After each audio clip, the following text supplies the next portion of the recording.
participada a disertar, para lo cual vamos a leer tu hoja de vida. El señor Víctor Gerardo Marquina Mauni, oficial superior en situación de retiro de la Policía Nacional, bachiller en administración, transportista camionero desde el año 1990 y colaborador de UNT Perú desde el año 2000. En el año 2004, junto con 10 camioneros chalacos, crea oficialmente e inscribe en registros públicos la UNT Perú filial Callao y se convierte en su primer presidente con personería jurídica. Fue director nacional y presidente de UNT Perú desde el Consejo Nacional de Transporte Terrestre, CNTT, y presidente de la Cámara Interamericana de Transportes, capítulo Perú. Ha participado en varias oportunidades en asambleas, congresos, capacitaciones y diversas reuniones de índole gremial durante más de 10 años consecutivos. Entre las más importantes, las visitas a la ONU, tanto en Estados Unidos como a su sede principal en Ginebra, Suiza, así como en la OEA, también en los Estados Unidos, reuniones con los miembros de ALADI en Montevideo, Mercosur y otras más. Actualmente se encuentra parcialmente alejado del negocio del transporte terrestre, pero no de actividades logística y de comercio exterior. Don Víctor, le damos la bienvenida y el micrófono es suyo. Adelante, don Víctor. A ver, ¿me copia? Sí, ahora lo escuchamos. Perfectamente lo escuchamos, don Víctor. Sí, bienvenido, amigo Justiniana Pasa. Muy buenas noches con todos. Agradezco especialmente la invitación de analistas y asesores del señor René Delgado por la invitación. Definitivamente hoy es un día especial, es un día que va a marcar historia, va a dejar un hito, porque este grupo creado por analistas y asesores, veo que se reúnen, como lo diría el argot camionero, el perro, pericote y gato. Disculpen la expresión y no quiero caer en comparaciones con los integrantes.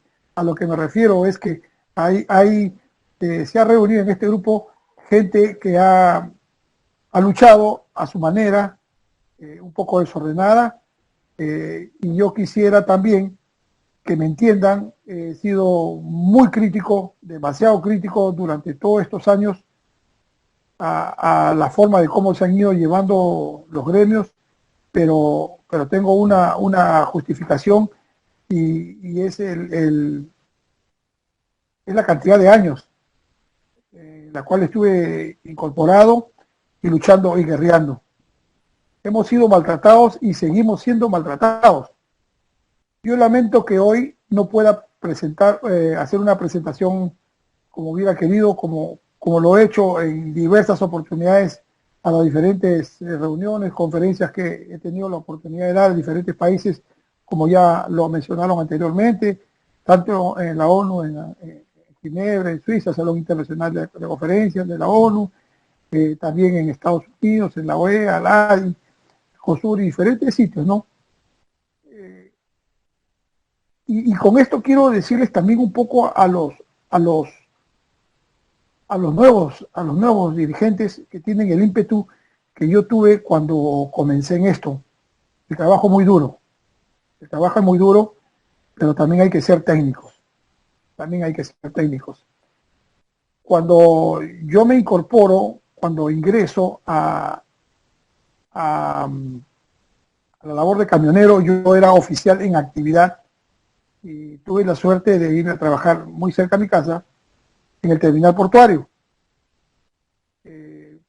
Tenía familia, mucha familia y muchos amigos con camiones, y al costado de mi casa tenía una agencia de aduana que lo necesitaba. No había teléfono celular, recién se trabajaba con radios, recién comenzaban a salir los beepers, entonces era bien complicada la comunicación. Yo comencé juntando al que necesitaba el camión con el que lo tenía, y se ganaban las comisiones del camionero o de la empresa, y y también del que quería el camión. O sea, fueron momentos importantes para mí hasta que, y comencé como comisionista, efectivamente, ¿no? Y muchos han pasado por eso, muchos han pasado por eso. Entonces, también he sido criticado por esas cosas, ¿no? Porque fui comisionista mucho tiempo hasta que conseguí tener los míos, mis camiones propios, los he comprado, los he tenido, no he sido un gran camionero, llegué a tener 8 unidades, todas antiguas, hasta que finalmente anclé vendiendo lo antiguo y comprando unidades nuevas. En este caso fueron Inter, en el año 2008, de un carro chinito también que me resultó muy bueno. Cuando yo comienzo en el tema de transporte, ya estaba creado Anatec. Estaba creado Anatec, si más no recuerdo, el señor Alfonso Rivas, Carlos Bianchi, Carlos Arrieta, Calulo, y dos más que no me acuerdo en estos momentos sus apellidos. No tengo, quiero que me disculpen, no tengo la información a la mano porque estoy en el extranjero. Me encuentro actualmente en Miami, que llega hoy día en un viaje que no muy previsto, y dejé la laptop con toda la información que hubiera querido dar a ustedes, pero tengo los datos en la cabeza y unos pequeños apuntes que les voy a hacer llegar, como para que tengan conocimiento los que no saben en realidad cómo fueron las cosas. Ya estaba Anatec creada, y pese a que nunca hubo conflicto, jamás lo hubo, porque las personas que manejaban Anatec, entre el señor Nicolini, Renato Subiría, y el señor Orlandini, tenían muy buenas relaciones con el señor Alfonso Rivas, sobre todo él. Entonces, Alfonso Rivas se abre de Anatec y funda, y nos contó también la historia que anotó en un papelito, en una servilleta, como ya el señor Alfonso Rivas lo va a contar seguro en su exposición. Entonces, así nace UNET oficialmente. Yo ya casi cerca, y vivía muy cerca a UNET, estaba en Supe, yo en Guarachalaca, me incorporo. Yo no pude participar del primer paro porque estaba en actividad. Yo recién he salido en enero del 2004. Pero para aquellas personas que no conocen un poco esa historia, UNET Perú se funda el 16 de febrero del año 2000, y en el mes de septiembre, el día 20 fue que se termina el paro, hicieron su primera paralización. Quienes dicen que no se hizo nada, eso es falso, y eso es lo que más a nosotros nos duele, ¿no? Porque Piura, Paita, me acuerdo de un amigo Rolando Periche en esa época, por allá en Trujillo, me acuerdo de Lodito Núñez, los hermanos Carrillo, ¿no? Estaba la gente de Pacasmayo, en Chimbote, tanto Cervat como Nelson. Bueno, Huaraz aparece después, en el norte Chico, Barranca, el señor Fun, Guaral, Chancay, con el amigo Carlos Chong, Cajamarca, una base muy sólida, Cajamarca, el Callao, ni hablar, en Lima muy poco, casi no dominábamos Lima. Había un señor Carlos Bonelli que se movía muchísimo en la zona este de Lima, también colaboró mucho con nosotros. Después Pisco, Arequipa, en Arequipa pues teníamos al señor Apaza, teníamos a Fuentes también, estaba Hilo, Tacna, Cusco y Puno principalmente, un poco Madre de Dios. Esas eran las bases que existieron desde un principio y las cuales costó mucho trabajo de parte de los fundadores crearlos, ¿no? O sea, es un trabajo, ese trabajo es parte del legado que UNET Perú deja, Entonces, está mal cuando dicen que no hicieron nada. No, sí lo hicieron. porque ahí están los gremios. Lo que pasa es que actualmente ya las dirigencias han estado haciendo lo que manda la presidencia para poder mantenerse. Que me disculpen los amigos que están al frente en estos momentos, por ejemplo, al frente de UNT Perú. UNT Perú es en estos momentos un gremio ilegal jurídicamente, porque el actual presidente está desde el 2014, estamos en el 2022, y de acuerdo a los estatutos solamente puede permanecer 2 años y una reelección, o sea, 4. Entonces, partiendo de ahí, ya estamos mal. He sido duro crítico de esas cosas. Ahora ya no quiero ser un duro crítico, quiero que la gente construya. Yo estoy en realidad un poco alejado del tema de transporte, pero lo vivo porque sigo en el ambiente logístico, me mantengo en el ambiente logístico. El día de hoy utilizamos 6 vehículos, por ejemplo, y mañana utilizaremos 6 más, y así hasta el día 9, porque estamos haciendo unas operaciones y los estamos trabajando. Yo quiero que ustedes lo sepan, para quienes no lo supieron. Recuerdo unas jornadas muy duras con el señor Alfonso Rivas, con el señor Carlos Arrieta, el señor Carlos Bianchi, yendo con ellos, nosotros dirigentes, a los terminales de La Victoria, Yerbateros, las zonas de ATE, yendo y pegando afiches a los camioneros personalmente. Entonces, cuando a nosotros nos dicen que no hicieron nunca nada, es falso. Las llamadas telefónicas, ¿de acuerdo? Las llamadas telefónicas a todos los asociados que habían en esa época, que estaban activos. Es parte de la historia que ustedes tienen que saberla, para citarlos y apoyar con sus camiones en las marchas. Y apoyaban los bloqueos con piquetes. Los bloqueos eran reales, se hacían, quemas de llanta. Es decir, se le creó un nombre de los aparatitos que ustedes deben conocer como los Miguelitos. Se fabricaban por millares. Nosotros caminábamos a las empresas grandes y de esa manera les exigíamos que nos apoyaran. El paro en el Callao, en los paros en Chimbote, en Paita, en Arequipa, eran al 100%. Recuerdo también que con mucha lástima, la pérdida de vida de un conductor dentro de su camión en la avenida Néstor Gambetta. Recuerdo también la empresa TRC en el Callao. Ese vehículo se quemó porque se rehusó y nosotros no lo hicimos ni lo matamos a hacer. Parece que fue una empresa de la competencia, pero si bien es cierto, nos perjudicó enormemente, marcó también un antes y después, a la lucha camionera. Nunca en la historia se había hecho eso. También dejamos como legado para quienes están pidiendo la destrucción de aproximadamente casi 30 unidades con maquinaria pesada que destruyeron en la Pampilla y Lobito. Nosotros se bloqueó toda esa zona.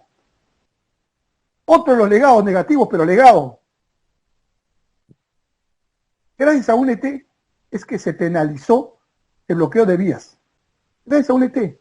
Yo conservo aún las copias de las actas firmadas, pero las tengo en Lima, yo estoy fuera de Lima. Ahora ya no hay actas. Escuché decir a Giovanni, no, nos envían, y no sé, pues si he visto actas firmadas, otros dicen que no hay. ¿Cómo se puede comprometer a el Estado a no firmar un acta? Claro que las actas pasan por agua tibia. Yo recuerdo jornadas de 2, 3 o 4 días dentro del Ministerio de Transporte y Comunicaciones, adentro. O sea, nosotros entramos un día 8 y salíamos el día 11 con nuestro documento en la mano.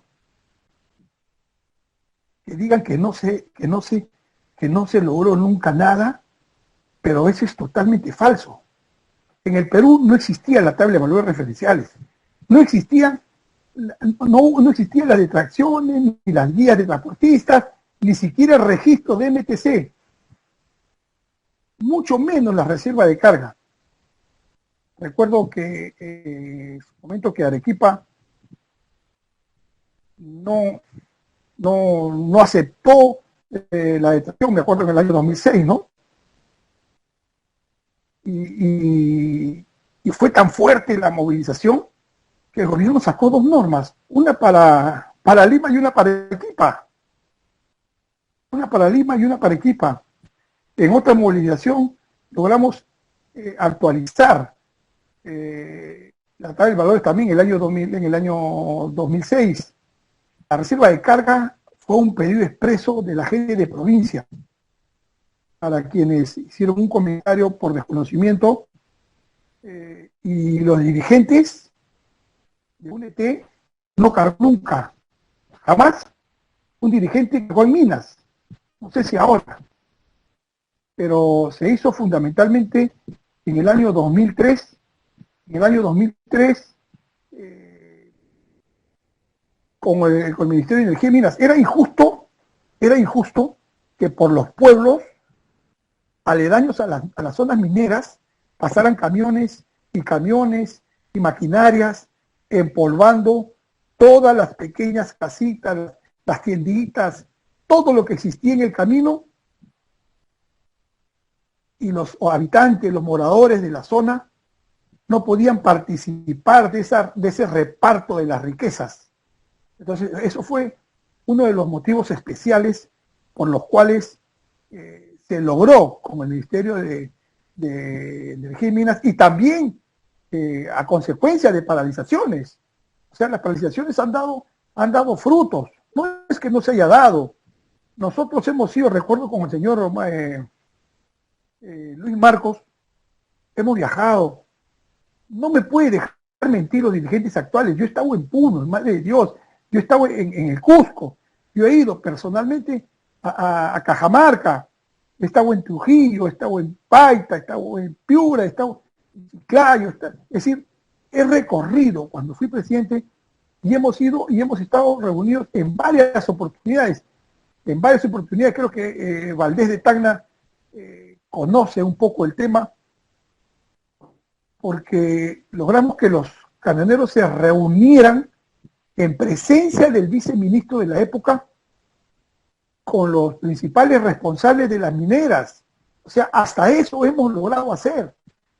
Lastimosamente la no quería consorciarse. Sí lo hicieron, me parece que en Huaraz es un gremio que apareció después, y en Cajamarca sí lo hicieron. Ellos tenían participación. En Arequipa hay un grupo también. Pero lo malo es que no queremos consorciarnos porque queremos ser dueños todos. Ahora hay muchos que queremos ser dirigentes y no podemos. Lamentablemente no se puede. Pero los que están en este grupo son los llamados a hacer los cambios. En este momento son los llamados a hacer los cambios. Cuando trabajamos en UNT Callao, tuve grandes colaboradores. Yo pasé de ser presidente, fundador y creador de ese gremio, legalmente existía, pero no existía en papeles. No podíamos hacer muchas cosas. Lo tuve al señor Javier Marquesi de vicepresidente, algo que solo él y yo sabemos. Lo obligaron a renunciar. Lo tuve al amigo JJ que ustedes conocen, y él, me siguió la posta cuando entré a la dirección nacional de UNT Perú en reemplazo del señor Carlos Bianchi,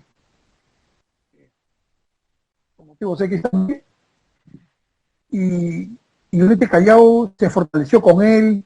JJ llevó a a, a Giovanni Díez. Giovanni Díez le dio un giro bastante significativo porque entró a hacer lo que muchas veces no logramos hacer, pensando en que siempre los camioneros nos iban a apoyar. O sea, habían cuotas que dejaron de darse, nunca más se dieron.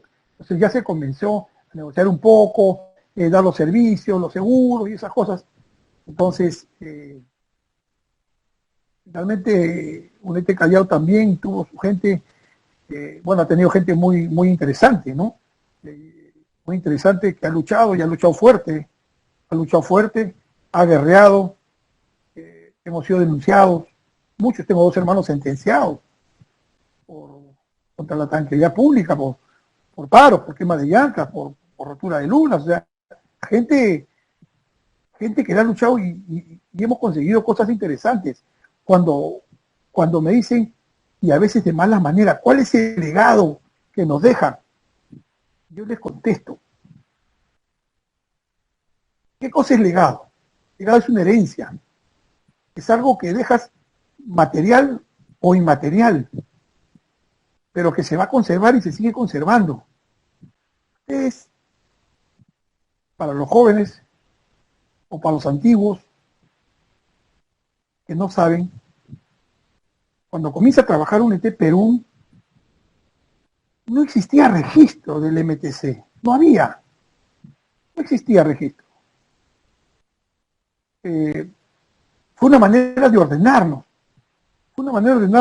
y se hizo y demoró muchos años el registro a nivel nacional, ¿no? Entonces, tampoco existía la tabla de valores referenciales. Esa tabla no existió nunca. Ese es un legado. No existían las detracciones, no existía la guía de transportista. ¿Ya? Yo recuerdo algo muy importante que nos costó muchísimo trabajo, fue eliminar de la Ley General de Aduanas su reglamento el artículo 111. ¿De acuerdo? JJ, en esa época, bravo, creamos el Callao, lo paralizamos porque no podía ser posible. ¿En qué consistía ese famoso artículo 111? El artículo 11. Ese artículo 11 del reglamento de aduanas consistía en que el dueño de la carga recién asumía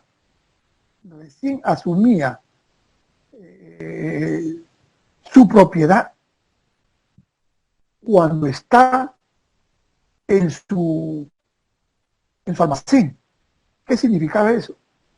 Yo, dueño de mi carro, contrataba a Transportes Marford, el señor Víctor Marquina, para que me lleve 20 contenedores al centro de Lima, y le pagaba al señor Víctor Marquina. No. La Ley General de Aduanas, en su artículo, el artículo 11, modificó eso y convirtió a los terminales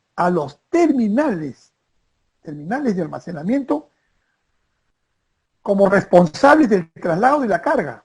Nos costó muchísimo, pero muchísimo trabajo, nos costó eliminar eso. Peleamos con todo el poder económico que ellos tenían. Eso es cierto. No me dejan mentir. Ese es parte del legado dejado, parte del legado del abuso. Otro tema importante que se logró fue también lo que en este momento, ahorita, está viviendo el Callao. Han sacado una ordenanza en la cual pretenden cortar el horario. Definitivamente el alcalde dice que ya no lo va a hacer, ha sido sorprendido, parece, está convencido de que no va a ser así, y no va a ser así. Pero en esa época fue otra persona. Y nosotros peleamos porque hubo mucho poder económico, porque el tema del corte del horario de tránsito, transporte de los vehículos en las zonas aledañas a los terminales de almacenamiento y a los puertos, favorece, sobre todo en esta época de elecciones, porque la gente pasa horas para poder movilizarse porque los camiones pasan por ahí, pero no es la solución, no es la solución y se hizo ver que el recorte del horario de transporte no es la solución porque se agrava más. La solución está en crear una vía paralela a la avenida Néstor Gambetta. Hay proyectos que el Estado no prioriza, sencillamente eso es lo que está pasando.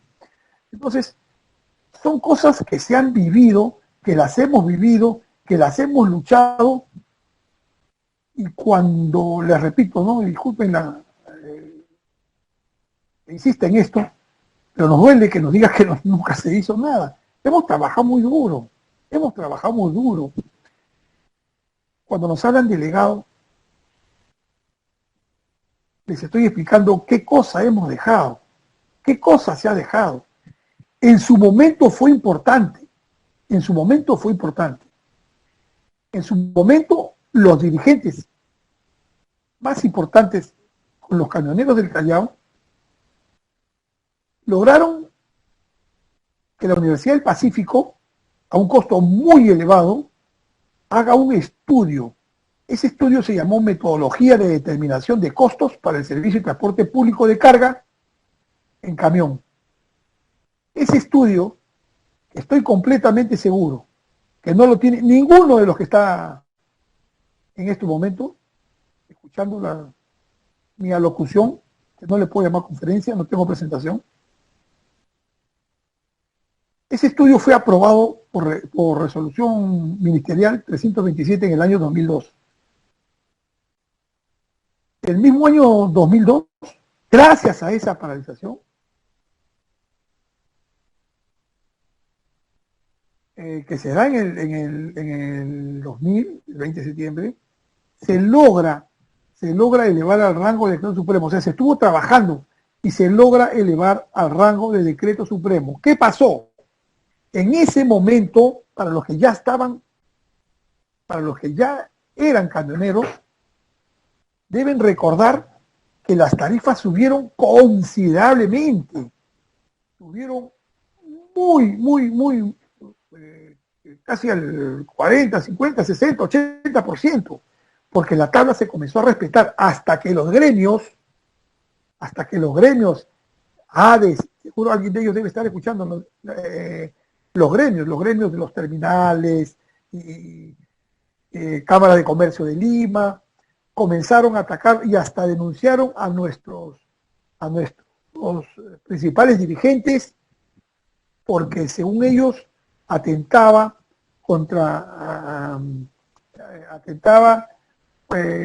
por la concertación de precios. No era así en realidad, porque la metodología de determinación de costos es una metodología que se ha realizado para que los camioneros sepan y el Estado sepa cuánto se invierte, cuáles son los costos que un camionero tiene que gastar, tiene que invertir para hacer determinado transporte en un determinado camión, o sea, de dos ejes, de 3, de 4, de 5, de 6 o de más, por kilómetro y de acuerdo al tipo de carretera. Todo ese estudio, es un estudio completo que yo lo tengo en mi poder y a algunos se los he hecho llegar. Ese estudio, el Estado, por el poder económico de algunos gremios, no se continuó cobrando, ¿no? Entonces, esa fue una caída muy tremenda. Nosotros buscando la solución a esto, porque definitivamente era concentración de precios y no se podía hacer, y nosotros comenzamos a pelearnos porque lamentablemente se dio la libre importación de camiones usados, a lo cual ahora pretende un gremio por ahí que nuevamente que vuelvan a abrirse, ¿no? Eso hizo que el parque camionero, el parque automotor camionero, crezca considerablemente. Llegó en su momento a una razón de 2 por 1, o sea, había 2 camiones para una carga y hasta más. Entonces los beneficiados eran precisamente los camioneros con flota. Los camioneros con flota. Y los camioneros con flota estaban precisamente pues en Anatec, ¿no? Y Anatec ha sido siempre un gremio amigo. Entonces, había que sopesar un poco las cosas por los dos lados. Arequipa, como les comenté hace unos momentos, se rehusó a que detrajeran ese 4%. Nosotros inicialmente queríamos que fuera 8%. Y queríamos que sea 8%, e inclusive lo peleamos en alguna oportunidad para que sea antes de. O sea, no había tabla de valores referenciales, se creó una tabla. Se cambia la denominación de metodología de determinación de costos, se cambia a tabla de valores referenciales porque dejó de ser obligatorio, sino era una referencia. Si cada uno de ustedes comienza a revisar la tabla, se va a dar cuenta que está perdiendo plata. Todos. Nadie está ganando. Por eso nosotros salimos de acá. Nadie está ganando. Se rehúsan a creerlo. Se rehúsan a creerlo. Hay muchas cosas por las cuales luchamos, pero son los mismos camioneros quienes obligan a que esto no se cumpla. Es para su bien, pero no lo quieren aceptar. No lo quieren aceptar. No querían las guías. Las guías se crearon, o sea, no había mecanismos de poder sacar del camino a los comisionistas que hasta ahora siguen. Por eso se crearon las guías de transporte. Por eso se crearon las distracciones. Nosotros pedíamos que nos detraigan. A ver, el transportista actualmente, si uno le detrae hoy, antes del mes ya tienen que haberte cancelado. A la hora que están declarando, tienen que haber cancelado la factura. No quieren. Hay mucha gente que no lo quiere. No quieren que el 8% sea el valor de la detracción porque dicen que pierden cash. No es así. No es así. Y si es así, se recupera. Lo que pasa es que se está trabajando tas con tas en algunos casos. Y en otros se está perdiendo. Eso está mal. Eso está mal. En el año 2006, con el Decreto Supremo 010, sale la primera tabla ya con detracción. Ese Decreto Supremo 010 no se hizo consensuado con los camioneros. Teníamos poder en ese momento y a los pocos meses con el 033 también del 2006 se logró ya crear una tabla mejor, que muy poco se cumplió. El Estado tiene que tener conciencia de que cuando se ha respetado la tabla y se han hecho las detracciones correctamente, decreció la informalidad. O sea, el dinero le llegaba al camionero, no al comisionista. Pero nosotros mismos, los camioneros, tratamos de sacarle la vuelta. Ese fue también, han sido errores. Esos errores no son de los dirigentes. Dicen, y con mucha pena, ¿no? Los dirigentes antiguos, ¿qué han hecho? ¿Qué han hecho? Todo lo que les estoy diciendo, registros MTC, guía de transportistas, detracciones, tabla de valores, la eliminación del artículo 111, o sea, la declaratoria de la avenida Néstor Gambetta y muchas avenidas y vías, declararlas como red vial nacional para que no sea la policía de tránsito, sino el Ministerio de Transportes a través bueno, ahora salió Sutran, ¿no? En esa época eran inspectores, no nos pudieran intervenir, o sea, poner papeletas. La famosa devolución del impuesto selectivo al consumo, en su momento, a ver, se crea, para quienes creen que el Consejo Nacional de Transporte Terrestre se creó en la época del señor Javier Marqués, y no fue así. Se malió así, pero no fue así. Cuando se crea el impuesto selectivo al consumo a los combustibles, se crea porque había mucha informalidad y el Estado pensó que creando ese impuesto iba a poder compensar los impuestos que no se reciben de otros rubros, totalmente malos. Entonces, ahí se junta el señor Alfonso Rivas, con buen criterio en ese momento, nuevamente menciono a Carlos Bianchi y a Carlos Arrieta, con muy buen criterio, se fusionan con los gremios más importantes de vehículos de transporte de pasajeros para lograr en forma común esa norma, porque ellos nos daban peso y nos daban solidez económica, porque es así, y se lo digo directamente, ¿no? Los temas mediáticos costaban demasiado. Una publicación en El Comercio, Gestión, República, entonces ellos lo subvencionaban y se incorporaban a nuestros pedidos. Ese fue el espíritu inicial. 3 años después nos dimos cuenta que fue un fracaso, porque solamente hablamos pues de 140.000 empresas y solamente cobraron 200. Estoy seguro que ni uno de los actuales dirigentes que se rasgan las vestiduras por haber logrado la devolución del impuesto selectivo al consumo al 70%, ninguno ha cobrado una vez, ni una. Eso es imposible. Eso es imposible. Yo lo he criticado duramente y me gano una serie de hasta insultos.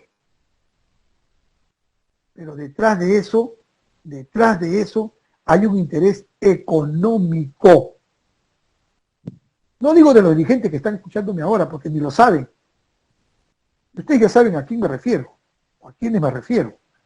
Entonces, yo, cuando me invitaron para dar una conferencia que lamentablemente por falta de presentación ya no es conferencia, sino, no sé, un conversatorio, les estoy explicando un poco de historia, porque eso es lo que ustedes querían saber. Y con eso les estoy comentando las cosas que sí se hicieron y las cosas que sí se lograron. Díganme, ¿acaso no es un legado negativo los procesos penales contra quienes luchamos en su oportunidad? Sí, esos son legados para quienes creen que no dejamos nunca nada. No dejar nada es no dejar extracciones, no dejar tabla de valores, no dejar guía de transportistas, no dejar registro. Hay cosas totalmente negativas también. Negativas que por ejemplo, los dirigentes, lamentablemente, en esta oportunidad han habido 3 grupos, no llegó ninguno de los grupos llegó a tener nada positivo. ¿Y saben por qué? Porque ninguno tuvo la fuerza necesaria para hacerlo. Ninguno. Yo no sé si seré soberbio o no con lo que le voy a decir, pero algunos de los dirigentes, no sé si estarán escuchándome, yo les envié copia de los acuerdos que iban a tener antes de levantar el paro. Yo los tenía. Dirán cómo.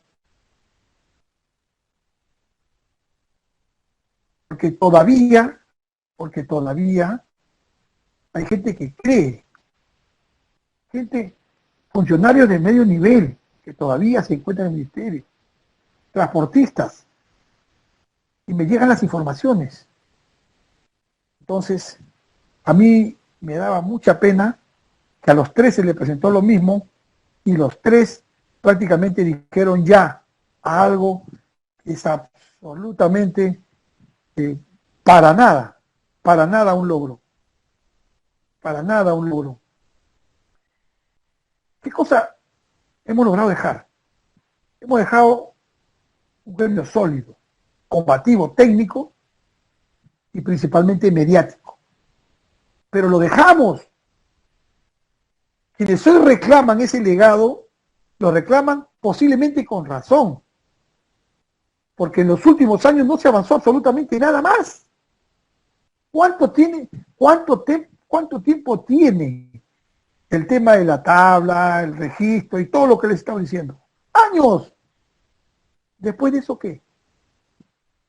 Cuando se pide, nos dicen que necesitamos ponerle GPS a los carros. ¿Qué camión no tiene GPS? O sea, y los camioneros levantan un paro porque postergaron la obligación de tener GPS.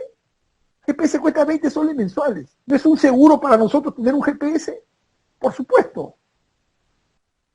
Por supuesto. Entonces, ¿de qué logro estamos hablando? No estamos hablando de ningún logro. No estamos hablando de ningún logro. Algunos no tenemos la culpa, o sea, algunos dirigentes antiguos, con mucha pena, Alfonso Rivas y Carlos Arrieta dieron un paso al costado, pero dejaron el gremio en esa época en mis manos. Yo salí de manera adulta, pero bueno, a partir de ahí ya no sé qué más pasó. Entonces no es justo que 3 o 4 personas hayan destruido la credibilidad que en base a muchos sacrificios, sudor, lágrimas y dinero se logró. Nosotros hemos viajado con recursos propios a todas las bases en busca de apoyo. Hemos viajado al extranjero en muchas oportunidades, muchísimas oportunidades. Y hemos logrado cosas como las que yo ya les estuve diciendo. Yo estuve mirando los últimos pedidos y casi todo lo que están pidiendo en estos momentos se reduce a un solo tema: la obligación de manera técnica de explicarle al Estado que la mejor manera de ayudar al camionero, de ayudar a la economía del país y de recaudar mayores impuestos es viendo la forma de que la tabla de valores referenciales se llegue a cumplir. O sea, que el Estado no permita que un camión gaste más de lo que cobra, porque la tabla está aprobada por decreto supremo desde el año 2002, el decreto supremo 046 o 049 del 2002. O sea, esos son los costos. Los costos están aprobados. O sea, el Estado reconoce que esos son costos. Entonces, si el Estado ve que alguien cobra menos, está robando, está lavando dinero, o sencillamente declara algo que no es lo que cobra, recibe dinero en negro. Sobre eso tiene que girar todo. ¿Qué cosa les ofrecen? ¿Qué les ofrecen? Fondo de estabilización de petróleo. ¡Bravo! Van a estabilizar el petróleo, el Estado va a pagar 2 soles, ahora va a costar 5 soles menos. ¿Qué nos interesa el Fondo de Estabilización de Petróleo si lo que pueda subir el petróleo se tiene que reajustar en la tabla de valores? La devolución del 40% de los peajes, bravo, levantamos el paro, 40% nos van a devolver. ¿Cuánto es el 40% del peaje? ¿Por cuánto tiempo te lo devuelve? ¿A quién te lo devuelve? ¿Cuál es el mecanismo para devolverlo? ¿Es fácil? ¿Es fácil o no? Mucho que tiene uno, dos carros. No pedirlo, pues. ¿Cuáles son los peajes? O sea, en 4 meses le callaron la boca. Gestión 100% positiva. Ojo que me están escuchando los amigos que me invitaron a esta reunión y que también han participado de estas negociaciones. Y después les voy a decir qué pienso sobre eso, ¿no? ¿Por qué se levantaron estos paros? Entonces, es justo decir que un logro es la devolución por 4 meses del 40% del peaje. No, señores. Esos peajes son unos contratos de ley corruptos al 1000%. Yo he trabajado como asesor en una concesionaria de peajes. He tenido acceso al contrato. Los contratos suben gradualmente de acuerdo a la inflación. Pero se cierran en una capacidad única de transporte, de paso de carros.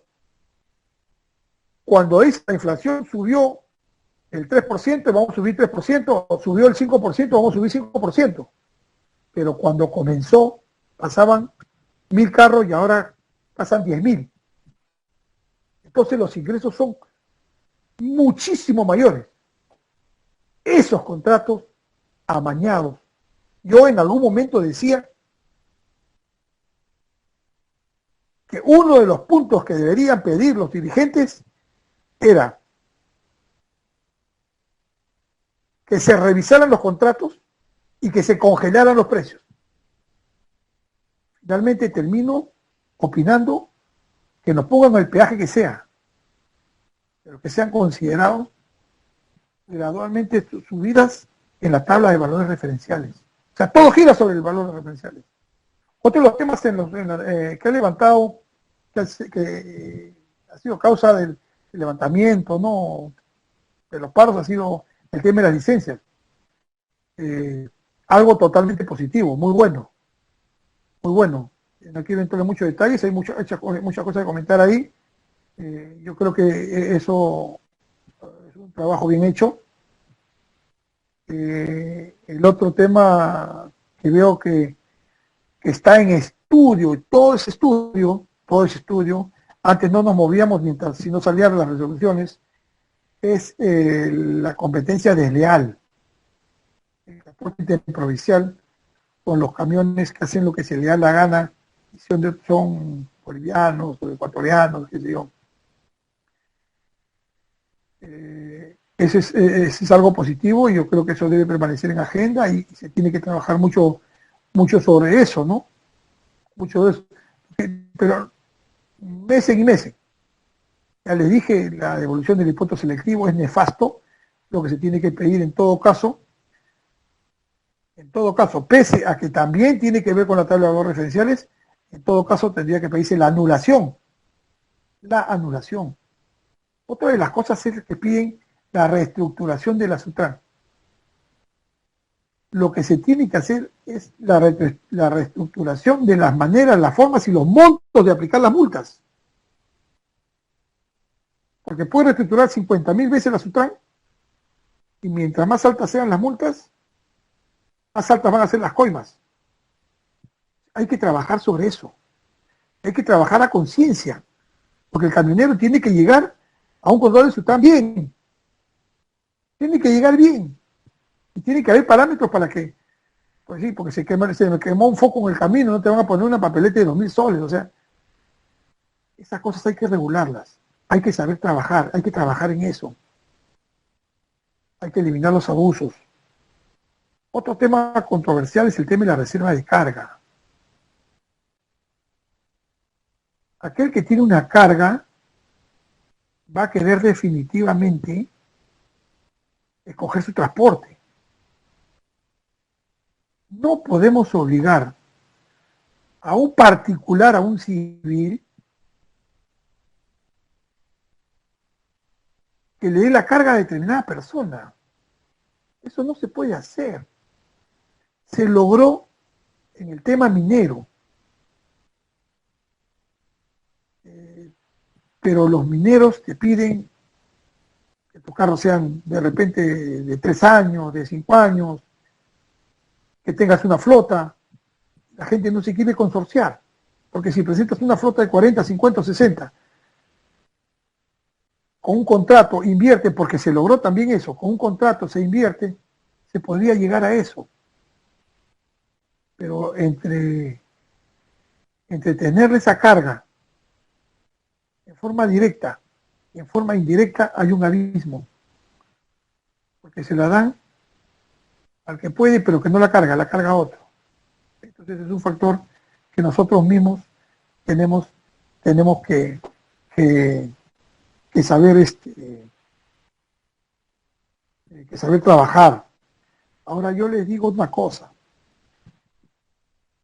Cuando hablan de la reserva de carga, contemplan, dicen, yo me voy a Piura por determinado monto y me vengo con lo que sea. La tabla de valores referenciales contempla, señores, el factor de retorno vacío. Existe el factor retorno vacío. La tabla de valores referenciales aprobada, la primera aprobada después de la detracción del Decreto Supremo 010 de 2006, contempla el factor retorno vacío. Entonces, si el cliente que me contrata no tiene carga de regreso, tiene la obligación de pagarme el factor retorno vacío. Eso dice la tabla, Decreto Supremo aprobado. Por eso y 1000 veces más les digo, cualquier movilización, hacerla técnicamente basada en que el Estado fije nuevamente esos costos mínimos de operación para que sobre eso no se permita al camionero cobrar menos. Ese es un tema que lo conoce perfectamente el señor Alfonso Rivas, fue creador prácticamente de eso.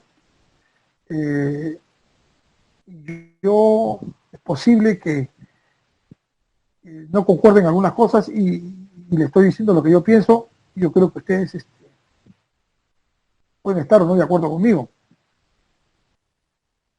Quiero regresar al tema polémico,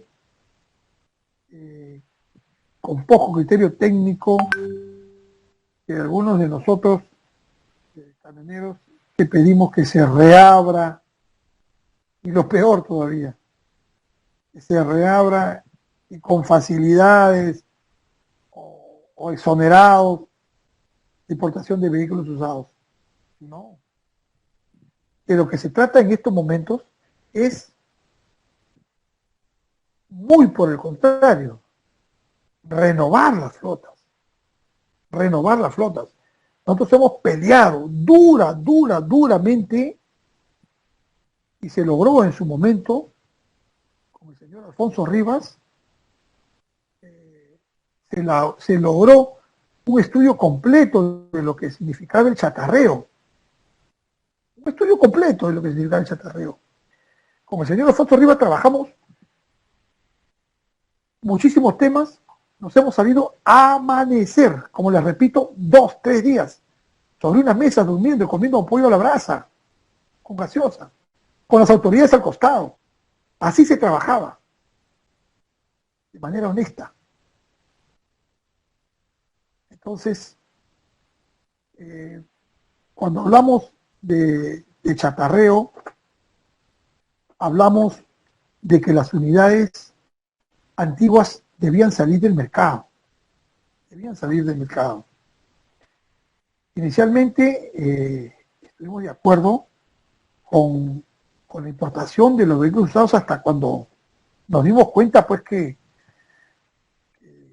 ya no había capacidad, o sea, de carga porque, mejor dicho, sí pues de carga porque había más camiones. Y si pretenden hacer una paralización para pedir que se reabra carros de hasta 8 años de antigüedad, es una locura. O sea, ese harakiri están pretendiendo hacer algunos camioneros. Entonces, esperemos que el motivo de esos transportistas o de esos dirigentes no sea el tema económico, sino utilicen un poco más el criterio técnico y que vean lo que está pasando ahora, a ver si es o no factible llenar con más camiones el parque automotor camionero. Entonces, si algo hay que luchar, lo digo insistentemente en esta alocución, es por ese estudio que se hizo de la tabla de valores referenciales, que inicialmente, como le dije, se llamó metodología de determinación de costos al servicio de transporte público de carga, que lo realizó la Universidad del Pacífico, con la dirección del señor Alfonso Rías, que en realidad fue el ideólogo y quien más trabajó el tema gremial en la historia camionera actual. Y a él alejado un poco del transporte, pero sé que estaba participando en este grupal, ha sido convocado y estoy completamente seguro que él le va a dar mayores detalles sobre lo que yo les he estado exponiendo.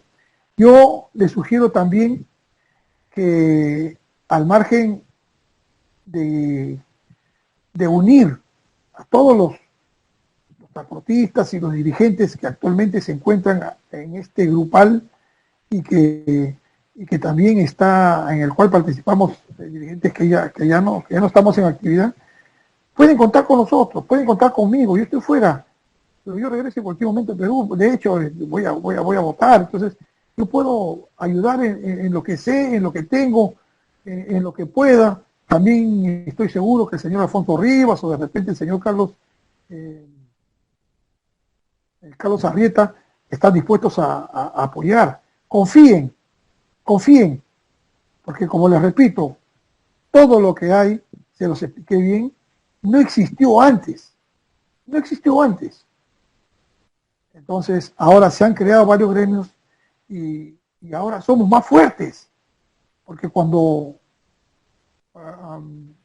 comenzó el señor Alfonso Rivas, comenzamos nosotros, era la parte más de la costa. Sin embargo, eran contundentes y se lograron muchas cosas. Ahora tenemos a todo el Perú. No podemos estar peleándonos. No nos podemos seguir peleando. Por un lado nos tratan bien y por otro lado nos meten la puñalada. Entonces, no voy a contestar más agravios. Yo agradezco infinitamente. Me olvidaba que yo les propongo que busquen la manera técnica de pedir una amnistía total y revisión completa de los contratos, de todos los controles tecnológicos, sobre todo en el Callao. Y la amnistía total se logró, nosotros lo logramos en el Callao en una oportunidad. Todos los camiones tenían miles de papeletas y logramos que no pagara un sol nadie.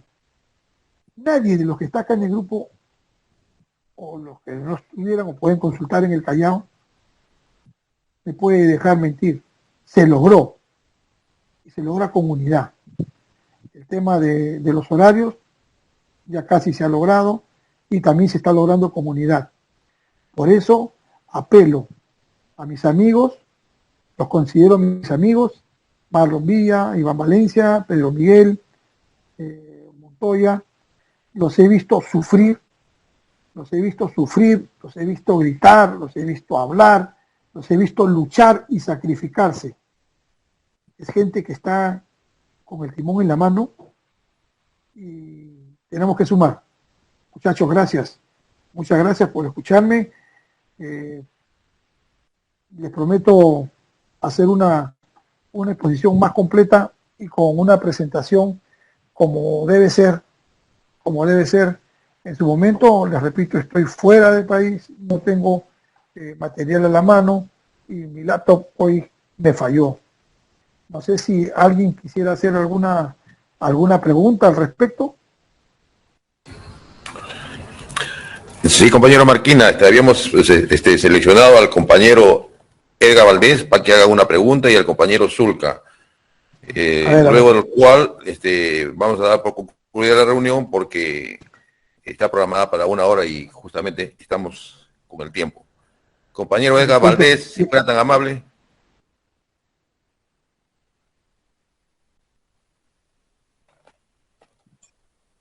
Buenas noches, ¿me copia? Sí, Edgar, buenas noches, ¿cómo estás? ¿Cómo está, señor Víctor Marquina? Qué gusto escucharlo después de mucho tiempo. Muy buena su exposición. Sí, muchos años, señor Víctor. Muy buena su exposición. Prácticamente nos ha trasladado al año 2000. Bueno, el que habla fue partícipe del paro del año 2000. Se consiguió muchas cosas. Lo que usted dice es correcto, ¿no? Estaba el gobierno de Alberto Fujimori todavía en ese entonces, ¿no? Y lo que más se luchó en esa temporada un poquito así de esto fue la eliminación de peso por ejes y también los peajes, ¿no? Porque y ahí se implantó que solamente se cobrara peajes a los retornos de Lima, ¿no? O sea, los peajes eran libres de ida y solamente se cobraba de venida, ¿no? Eso se logró gracias al paro del año 2000, ¿no? Fue un paro muy contundente, a pesar de que UNT tenía una juventud, porque UNT se funda en febrero y el paro del año 2000 se inicia el 19 de septiembre y termina el 29 de septiembre. El paro del año 2000, ¿no? Que fue muy contundente. Felicito, ¿no? A Alfonso Rivas, que estuvo al mando de UNT Perú en esa temporada.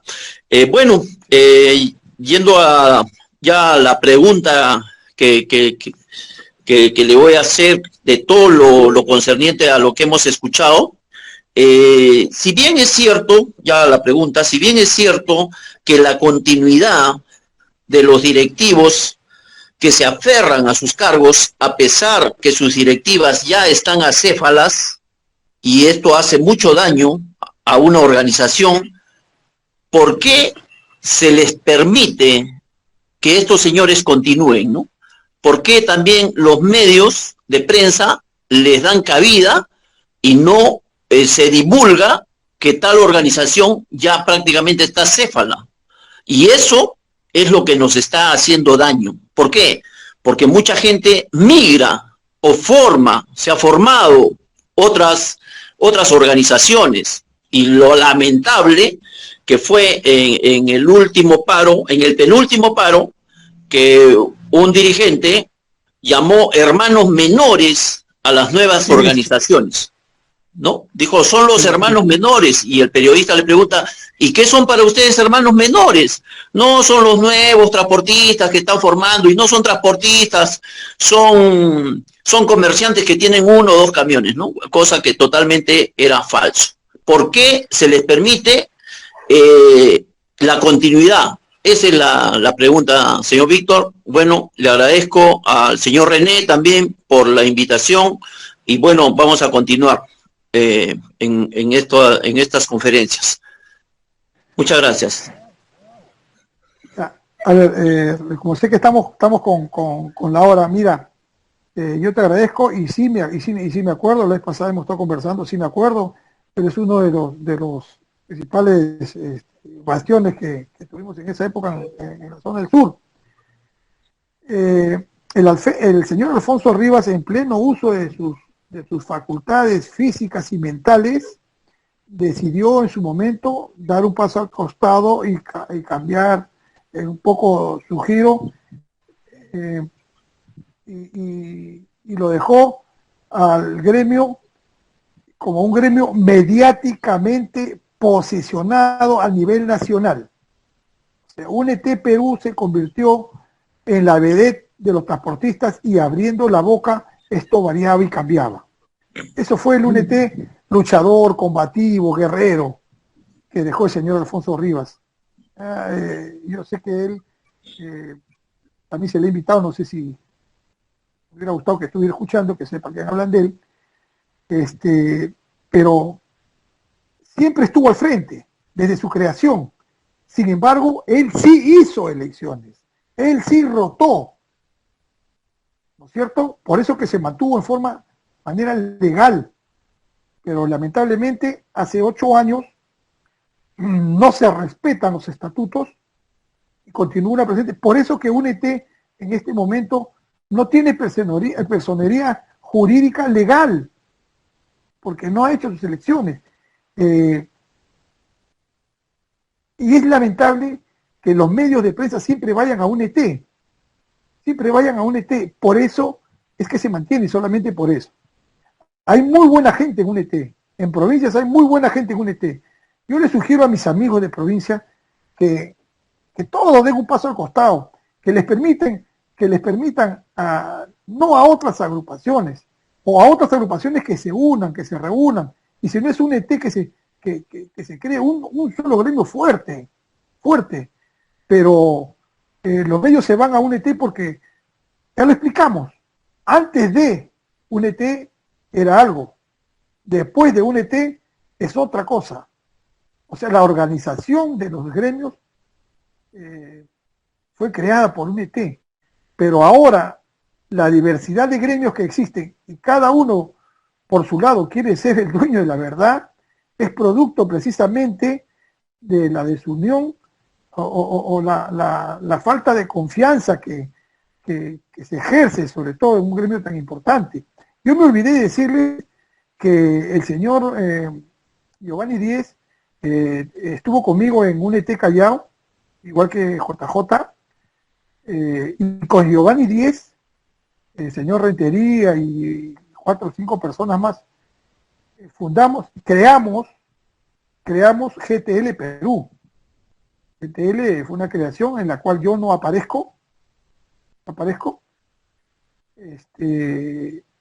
pero también fue un poco de rebeldía de mi parte, no sé si bien o mal, y se creó ese gremio, y ese gremio está trabajando. No me ha gustado, y me gustaría que también esté Giovanni acá, y que sepa que el pedido camionero ahora es un pedido camionero, y hay cosas en las cuales no podemos coordinar, porque su transporte intermodal le interesa que le baje el combustible, y a mí no me interesa el valor del combustible mientras sea considerado en una tabla de valores en que se haga respetar. Entonces, camionero a su camión. Gracias por estar, y un saludo nuevamente, mi estimadísimo amigo Edgar Valdés. Gracias, don Víctor. Le cedemos la palabra al compañero Sergio Zulca para que haga la pregunta correspondiente. Buenas noches. Señor Marquina, lo hemos escuchado detenidamente su alocución, y ha usted narrado una serie de supuestamente logros, pero también en ese periodo se han creado una serie de anomalías que usted no se ha referido en absoluto, y sería bueno que lo exponga. ¿Por qué, por ejemplo, no han dicho esta boca es mía respecto a los peajes, a los contratos ley, por un lado? Por otro lado, también quisiera que usted enfatice por qué la UNT se ha constituido, quizás sea un poco duro, pero realmente es una realidad, lo hemos podido observar en los últimos 4 paros, se ha vuelto un lastre. Acaba de señalar usted que en provincia que tienen una, no sé, un liderazgo, pero todo lo contrario.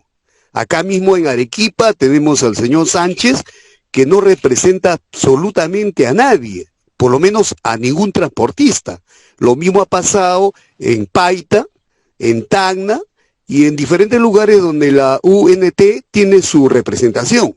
Entonces, la pregunta en ese sentido sería, ¿a qué se debe y cuál sería de parte suya como propuesta la posible solución? Habida cuenta que la única manera de tener logros así sustanciales es uniéndose.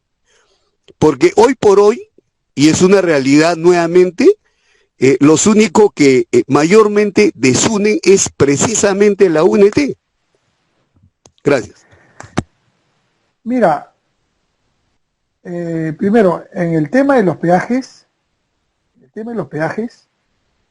ya lo expliqué, yo ya lo expliqué, y ya les dije también, les he dicho también que he tenido acceso a los contratos, y les dije, yo he salido en varias oportunidades, tanto en medios escritos como en entrevistas en RPP, en Exitosa y hasta en Canal N, hablando sobre los peajes, dándole duro a los peajes, porque el tema de la concesión de los peajes, en el caso de Lima fueron obras de la municipalidad y en el tema a nivel nacional el MTC.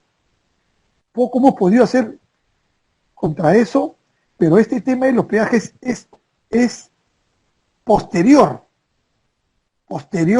revisen bien cuando comienzan esos contratos y se van a dar cuenta que, bueno, los primeros trabajaron extraordinariamente bien, pero cuando ya comenzaron a subir desmesuradamente, pese al gran incremento de vehículos que pasaban, ya se convirtió en un asalto a mano armada. Y lo sufrimos más porque subió el combustible y bajaron los fletes. Entonces, una vez más, yo insisto, yo no pienso ser dirigente nuevamente, pero me gustaría estar continuamente con ustedes y si hay que asesorar en algo, me asesoren y me consultan en buena hora y yo los ayudo a crear contactos y cosas para que ustedes puedan ir, debatir y hablar ¿no? Tengo bastante información, pero sí, yo estoy seguro que no hubo ese problema en la época del señor Alfonso Rivas, pero si lo hubiera habido, de hecho, que el señor hubiera estado, pero es decir, de cabeza viendo esos temas, ¿no? Él tenía su negocio, tenía buena cantidad de vehículos y le vivía pues el gremio. Me consta los gastos, no sé, la parte económica que le afectó mucho a él y a los dirigentes de la época. Entonces, no hemos tenido absolutamente para nada ningún convenio ni nada con ninguno de los peajes. Con respecto a lo que me hablas de UNT, yo estoy fuera de UNT, yo salí abruptamente, no te voy a explicar las causas, para no herir susceptibilidades, el año 2014, y desde 2014, es decir, de 2014 para atrás, es una UNT, y de 2014 para adelante es otra UNT. Es otra UNT. Y me da mucha pena que eso suceda, porque cuando se creó, los fundadores no pensaban en eso. Jamás se imaginaron que esto sucediera. Solamente 3 o 4 personas pretenden apoderarse. Es así, apoderarse porque el trabajo fue tan intenso y tan bueno de los fundadores que UNT se posicionó. Y no es culpa de los fundadores o los dirigentes antiguos lo que los de ahora, lo que están haciendo los de ahora. Entonces, por eso este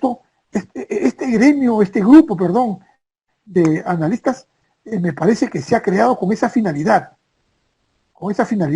de agrupar a todas las fuerzas regionales que a nivel nacional van a lograr cosas importantísimas. Yo me voy a preocupar por llamarlo seguro mañana al señor Alfonso Rivas y voy a conversar con él, porque sé que él debe tener ya algunas ideas para poder transmitirlas y seguir comunicándolos y seguir escuchándolos, y yo voy a también seguir escuchando lo que ellos tengan que decir. También el señor Alfonso Rivas está creo programado para dar una conferencia Nuevamente, amigo Zulca, gracias, y cualquier cosa siempre a vuestra disposición. Gracias a todos. Gracias don Víctor, gracias a todos, Muchas compañeros, gracias a ustedes. por su presencia. Los invitamos para el día sábado, para la nueva conferencia, y así vamos a seguir enriqueciendo nuestros conocimientos y esforzándonos para que el sector transporte vaya fortaleciendo y vaya creciendo. Muchísimas gracias, un abrazo nuevamente, don Víctor, hasta una nueva oportunidad y esperamos tenerlos el sábado en la próxima conferencia. Así va a ser, un abrazo para todos.